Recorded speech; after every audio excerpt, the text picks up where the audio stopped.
Hello, everybody, and welcome to the Practical English brand, and welcome to the series of direct and indirect speech. Today, I'll be explaining how to change sentences from direct speech into indirect speech in present perfect tense. And the form will be active form.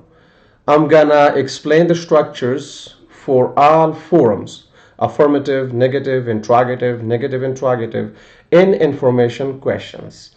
Let's begin with Bismillahir Rahmanir Rahim. First, affirmative sentences.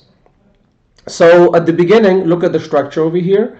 You need RS. RS means reporting speech. He said this is the reporting speech. Then comma, according to the structure. Then quotation marks. Then subject I. Have has auxiliary or helping verb. So we use have because the subject is I. And then verb third form or past participle form. So done over here. My in Indonesia, rest of the sentence, punctuation mark inside the quotation marks, then the quotation marks close here, and then punctuation mark outside the quotation marks. So he said, I've done my MBA in Indonesia. When you want to change this direct speech into indirect speech, this is your structure. Reporting speech, he told me, this is the reporting speech. That, the conjunction that, then subject he, and then had according to the structure. So you change have and has to had because we go one tense back. So present perfect tense should be changed to past perfect tense. Keep this in mind. And my MBA should be changed to his MBA because first person pronouns, personal pronouns are changed to third person personal pronouns. So my, his, MBA in Indonesia. So he told me that he had done his MBA in Indonesia. Negative sentences, this is your structure, okay? Only the word not should be added, otherwise similar structures. So he said, comma, he has not fixed my car yet. So this speech, this sentence comes inside quotation marks because this is direct speech, and I'm trying to bring somebody else's speech, somebody else's sentence, without any changes in their exact words, okay? So I bring it inside inverted commas or quotation marks. He said he has not fixed my car. And there's a comma between the two parts of this direct speech. The reporting speech, which is he said, in the reported speech, he has not fixed my car yet. But when we want to change it to indirect speech, some changes are brought because now in this case, I'm trying to bring someone's speech, someone's sentence in my own words with some changes. So therefore, some changes have to be brought. So he told me instead of comma, we use that, the conjunction that. And he has not should be changed to he had not because we go one tense back. So it should be changed to past perfect tense. Fixed, okay? My car yet, his car yet. So he told me that he had not fixed his car yet. Interrogative sentences or yes no questions. Okay, there's a difference. In affirmative sentences and negative sentences, we were using the conjunction that in indirect speech, but here we use the conjunction if, not that. If you pay attention here, so look at the example. He asked, has she talked to you about me? And here he asked me if she had talked to me about him. Okay, so many changes are brought over here. He asked me if she had talked to me about him. So instead of comma, we use the conjunction if in indirect speech.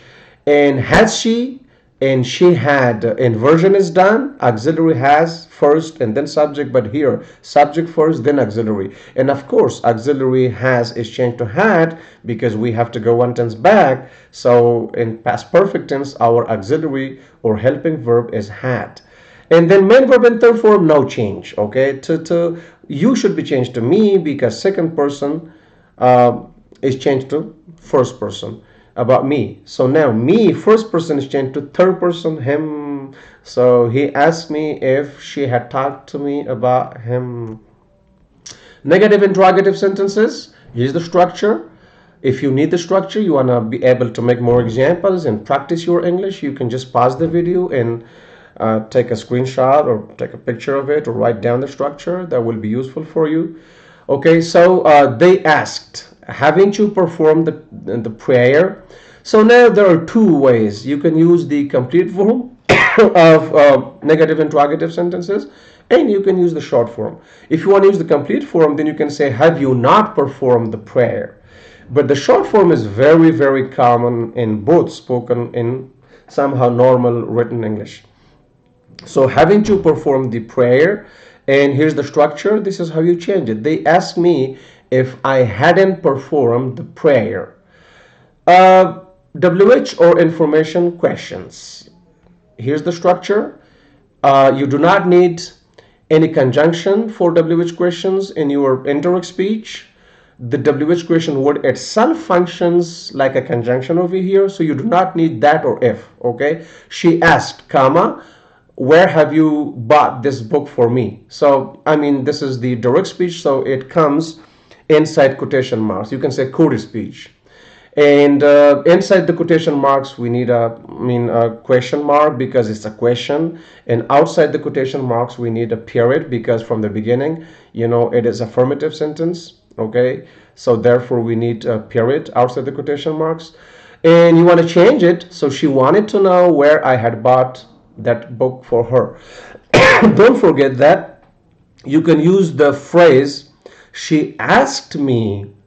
Okay, but if you use this phrase, she wanted to know, or he wanted to know, or they wanted to know, it would be more formal. It makes more sense because it's information question. So she wanted to know, she needed that kind of information. Okay, so she wanted to know where. So we do not use the conjunction that. We should not say that she wanted to know that where I had bought that book for her. And one more thing, if you pay close attention, have you see, I mean, the auxiliary comes first and then the subject, but then you need inversion. You change the positions of the auxiliary in the subject. Here, the subject comes first and then the auxiliary had. And of course, it is changed to, have is changed to had because we go one tense back. So present perfect tense should be changed to past perfect tense. So she wanted to know where I had bought that book for her. Okay, I hope you liked this video. And please subscribe to the channel if you haven't subscribed yet, because you will be able to get notifications for such useful videos in the future, and share it with your friends if you think it was a useful lesson for you. Have a great time for now, and